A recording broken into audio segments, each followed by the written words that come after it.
اور اللہ تعالیٰ سے مدد کی دعا کریں، اور یہ دعا کریں اللہم انی اسألک فعل الخیرات، یا اللہ میں تجھ سے نیکیوں کا سوال کرتا ہوں، خیر کا سوال کرتا ہوں، وترک المنکرات، اور میں گناہوں کو چھوڑنے کا سوال کرتا ہوں، وحب المساکین ان تغفر لی وترحمنی، اور مساکین سے محبت کا سوال کرتا ہوں تاکہ تو مجھ پہ رحم کرے اور مجھے معاف کر دے۔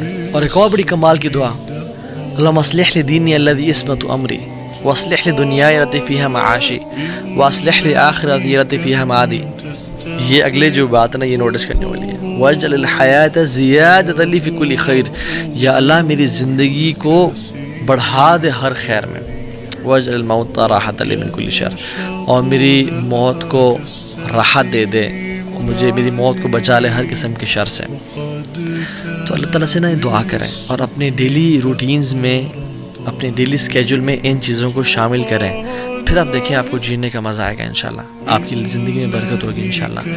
اور ہر قسم کی دعا جب اگر ہماری اللہ تعالیٰ سے ہم مانگیں تو ہماری قبول ہونا شروع ہو جائے۔ کتنے ہی مشائخ، کتنے علماء، کتنے ہی نیک اور صالحین لوگ یہ بیان کرتے ہیں کہ ہم نے جب اذان کے وقت جو دعا مانگی ہماری قبول ہوئی، ہم نے اذان اور اقامت کے بیچ میں جو دعائیں کی ہماری آج تک قبول ہوئی۔ And we are missing such wonderful golden opportunities, $1 billion opportunities, and wasting them۔ تو اللہ تعالیٰ ہم سب کو عمل کی توفیق دے۔ بارک اللہ فیکم۔